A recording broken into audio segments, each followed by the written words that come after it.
a revendu tous les 3 lots, on les a revendus dans la journée. Enfin, on en a revendu 2 lundi et 1 le mardi, je crois, mais tout début octobre. Ce qui veut dire que pour nous, cette opération, en fait, on est libéré d'esprit depuis octobre. Donc en fait, ça nous a pris entre mai et octobre. Entre mai et octobre, on avait retrouvé notre argent, plus un peu plus.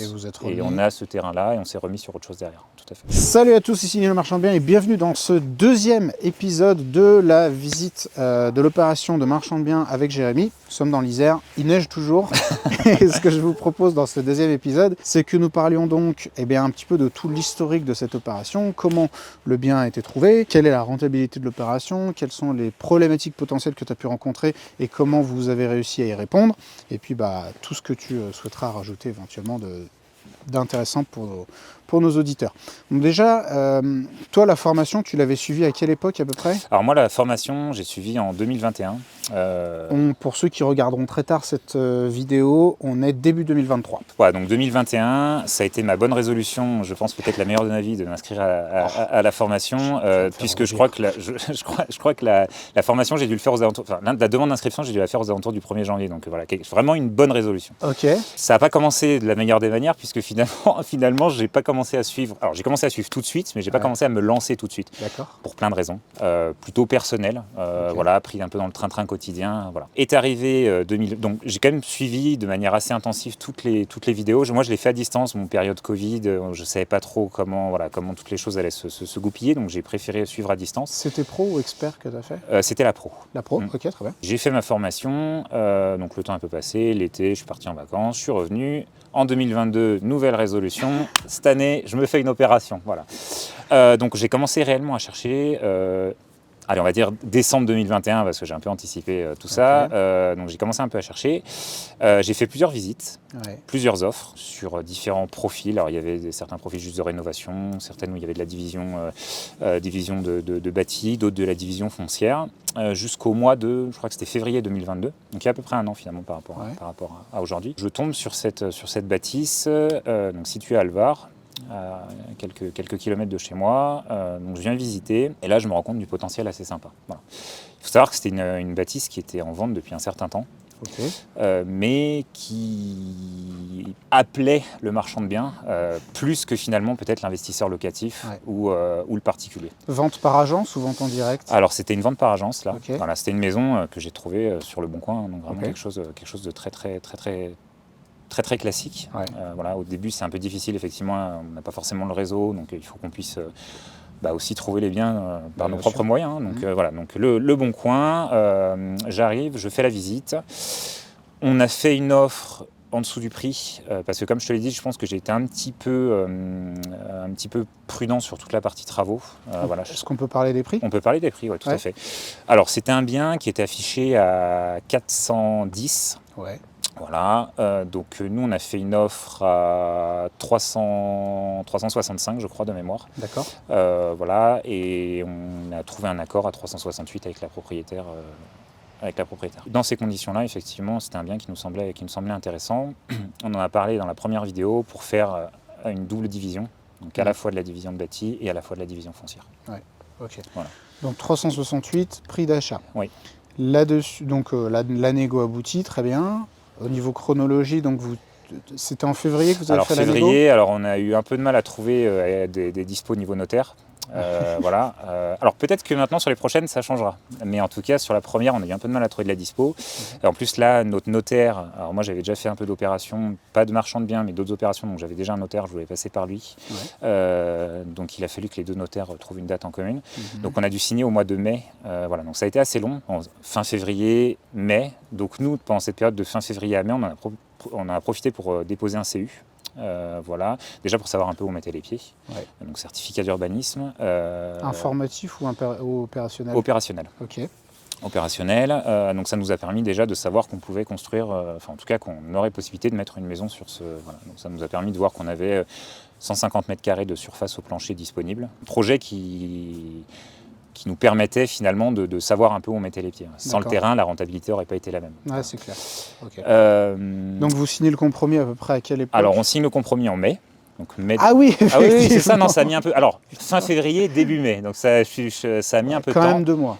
Ouais, c'était long, hein. Ah Attends, ouais, hein. c'est Quand tu es énorme. sur une bonne opération, ça met un peu de temps. Alors, je vais pas te le cacher non plus que la marge de négo était assez importante. Il a fallu aussi que la propriétaire effectivement se dise que c'était une offre qui était sérieuse. Il a fallu qu'on se vende aussi auprès de l'agence immobilière parce que ils ont eu un peu peur au début du marchand de biens. Donc Et voilà, comment il a vous fallu... avez fait ça? Comment vous êtes vendu justement? Alors moi j'ai des études un peu commerciales, donc il a fallu que j'ai essayé de faire passer aussi, et puis c'est surtout de montrer que en fait financièrement le dossier tenait la route, qu'on savait où on mettait les pieds, qu'on savait très bien ce qu'allait nous demander la banque pour pouvoir financer le projet. Ok.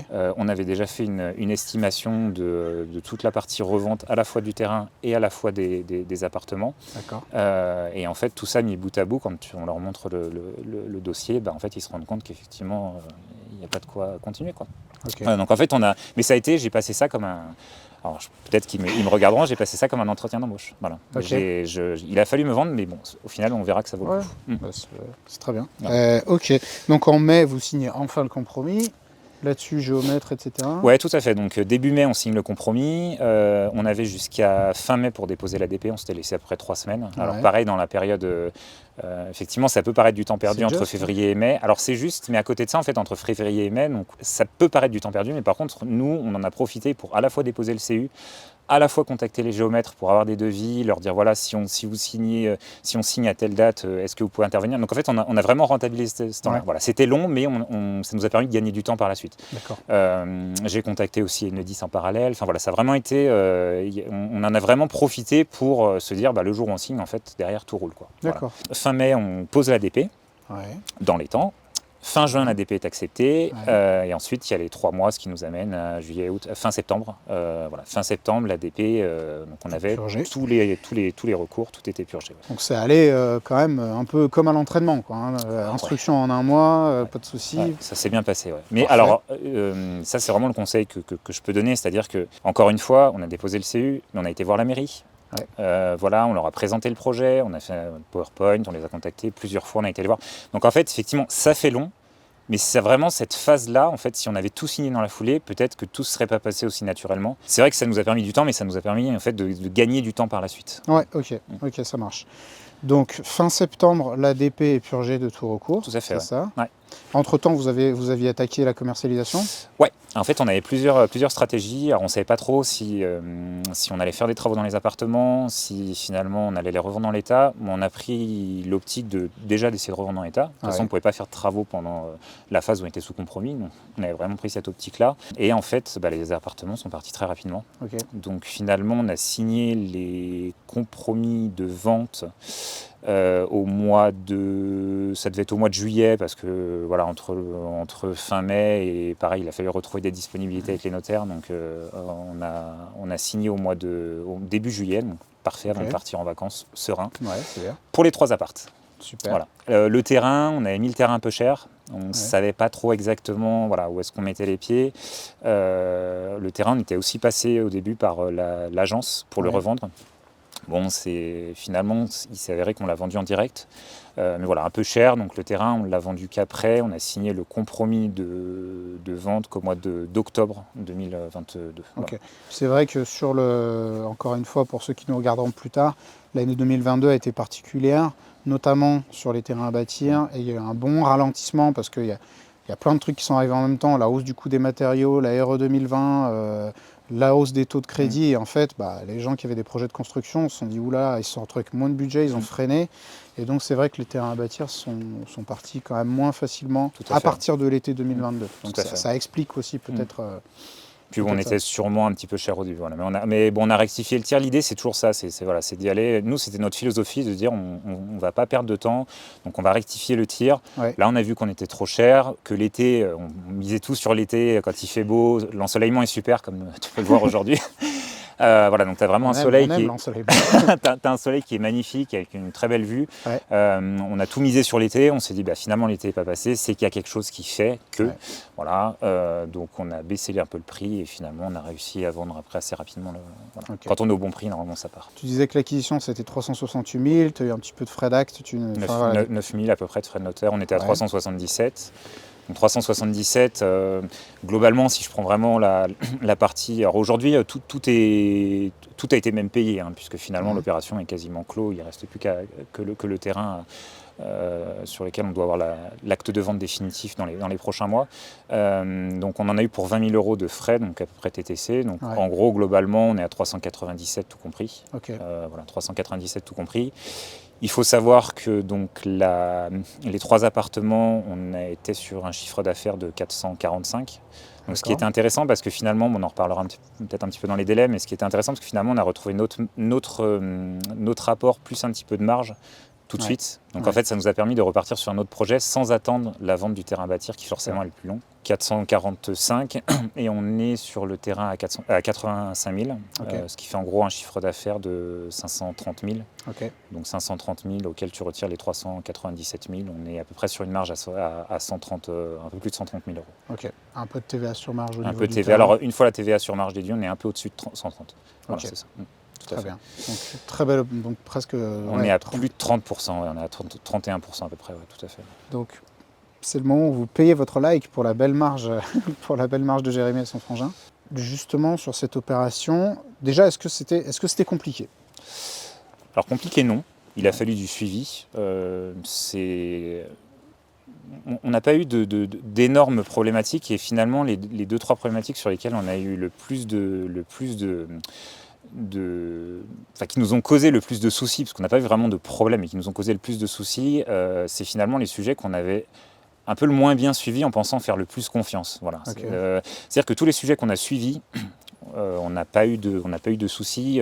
Les travaux, donc il a fallu effectivement coordonner l'électricien et Enedis pour qu'ils puissent travailler ensemble, puisque chacun avait sa partie, il faut qu'au bout du compte ça fonctionne. Donc ça, on avait suivi, on a fait des réunions pré-chantier, enfin voilà, tout a été organisé de manière à ce que ce soit calé. Voilà. On a eu affaire finalement à 1 ou 2 organismes publics sur lesquels ça a été un petit peu plus compliqué, sur lesquels on a fait un petit peu plus confiance et pour lesquels on fera un peu moins confiance par la suite, parce qu'ils sont plus difficiles à bouger, et quand on est dans le stress, il ne va pas jusqu'à chez eux. Donc voilà, donc notamment effectivement sur la partie mise en conformité de l'assainissement. Voilà. On a été bien accompagnés à la fois côté notaire, à la fois côté géomètre. C'est des gens qui ont bien fait leur travail, et forcément, en fait, on a pu passer les étapes les unes après les autres. Ce qui nous a rassurés aussi, ça a été de vendre assez rapidement les biens, parce que finalement, au début, quand tu signes le compromis, et ça, je pense que n'importe qui, lors du premier compromis, il met la signature en bas et il se dit « Ok, mais ça va marcher ». Ah non, c'est ça. Donc voilà, avec les tablettes maintenant, on peut un peu moins trembler. Mais c'est vrai qu'on sur le coup, on se dit où est-ce qu'on va, quoi. Voilà, même après avoir retourné tous les chiffres sur toute la matrice, on se dit c'est pas possible. Voilà. Donc on signe, et c'est vrai que le fait de vendre les appartements assez rapidement, ça nous a rassurés, et ça nous a permis en fait finalement de se projeter assez facilement et de mener les opérations comme on l'entendait. Voilà. Voilà, et comme je te dis, on n'a pas du tout été stressé par la vente du terrain qui a mis un peu plus de temps, parce qu'au final on retrouvait notre marge, enfin pas notre marge plutôt, mais notre rapport plus un petit peu de marge. Donc de toute façon on savait que même en revendant la maison on ne perdait pas d'argent. En tout cas, déjà bravo, parce que c'est l'opération de marchand classique, et vous l'avez vraiment bien géré au niveau des délais. Enfin, je veux dire, l'avoir bouclé, l'avoir trouvé en février 2022, avoir signé en mai et l'avoir quasiment bouclé en début 2023, c'est vraiment, c'est quasiment exemplaire. Ça a même été, on a revendu, donc on avait prévu 1 mois de travaux pour la partie électricité. On a revendu tous les 3 lots, on les a revendus dans la journée. Enfin, on en a revendu 2 lundi et 1 le mardi, je crois, mais tout début octobre. Ce qui veut dire que pour nous, cette opération, en fait, on est libéré d'esprit depuis octobre. Donc en fait, ça nous a pris entre mai et octobre. Entre mai et octobre, on avait retrouvé notre argent, plus un peu plus. Et on a ce terrain-là, et on s'est remis sur autre chose derrière. Tout à fait. Et vous avez trouvé autre chose. Et on a trouvé dans la foulée, on a eu une offre. Mais après, tu sais, finalement, c'est quand les choses se passent bien, on a envie que ça continue. Bien sûr. Voilà, donc on fait tout pour. Donc forcément, alors moi j'ai encore un peu mon activité effectivement à côté, donc ça veut dire aller faire des visites en fin de journée, travailler un peu le samedi et le dimanche, mais finalement on sait qu'on le fait pour la bonne chose, et on a réussi à trouver ce deuxième bien, et en fait on se rend compte que maintenant on commence à avoir aussi notre petit réseau là sur la région. Alors nous, on intervient dans tout le Grésivaudan, donc ça va de Grenoble à Chambéry. Notre petit réseau qui finalement nous permet de commencer à avoir quelques affaires qui enfin en tout cas quelques contacts Ouais. de biens qu'on n'aurait pas eu auparavant. Mais quand on veut, on peut. Complètement. Est-ce qu'il y a une leçon, alors j'ai pas posé la question en amont, est-ce qu'il y a une leçon ou un enseignement que tu retires de cette opération, de cette première opération au final, de marchand de biens, et que tu voudrais partager avec les personnes qui vont regarder cette vidéo? Alors, je t'ai pas raconté comment m'était venue l'idée de faire le marchand de biens, parce que ça, c'est quand même quelque chose qui est assez intéressant. En fait, donc, toujours avec mon frère, on avait prévu d'acheter, il y a quelques années de ça, donc au tout début du Covid, donc vraiment de 2020, on avait prévu d'acheter un bien. Qui finalement ça s'est pas fait. Voilà, ça s'est pas fait. Sauf que quand on a signé le compromis d'achat, parce qu'on a quand même été jusque-là, on a eu les chiffres qui nous avaient été communiqués. Donc, quel avait été le montant qu'avait acheté ce bien-là, la société qui nous revendait ce bien. Et en fait, on s'est demandé, mais comment est-ce qu'ils peuvent générer une telle marge en aussi peu de temps? Parce qu'ils avaient acheté il y a quelques mois de ça et ils nous revendaient 40 000 € plus cher le bien. Et donc on a creusé un petit peu, donc ça c'était 2020, et effectivement ça me trottait toujours dans l'idée, voilà, cet esprit de marchand de biens. J'ai toujours aimé l'immobilier, j'avais plus trop envie de faire du locatif, donc vraiment faire de l'achat-revente, et donc j'ai pu suivre cette formation. Et en fait je pense que le principal enseignement, la principale leçon, c'est que je pense que quand les choses elles sont bien faites, quand elles sont faites proprement, on n'a pas vendu finalement, enfin on a vendu des appartements que moi-même j'aurais pu acheter, clairement. Alors moi ce que j'ai envie de dire aussi, c'est de pouvoir toujours imaginer, se projeter. Moi j'aurais pu faire ma maison sur ce terrain-là. Donc l'enseignement, c'est qu'effectivement, je pense que quand les choses elles sont bien faites, finalement j'ai envie de dire, il faut se lancer, quoi. Je pense que ta formation permet finalement de se protéger de plein de choses qui pourraient nous arriver. Moi je me serais jamais lancé sans la formation, ça c'est clair. Il y a trop de subtilités, mais que finalement on apprend au fur et à mesure de la formation. Et en fait, quand on s'aperçoit qu'on a toutes les armes, toutes les cartouches, derrière en fait ça paraît beaucoup plus simple, et nous on se rend compte que voilà, si c'était à refaire, on le referait clairement, quoi. Voilà. Donc la principale leçon, c'est de se lancer. Ouais. Parfait. Prenez-en de la graine, vous qui regardez et ne vous êtes pas encore lancé. Si vous êtes lancé, prenez-en de la graine aussi, et j'en prends de la graine aussi, parce que c'est une très belle opération.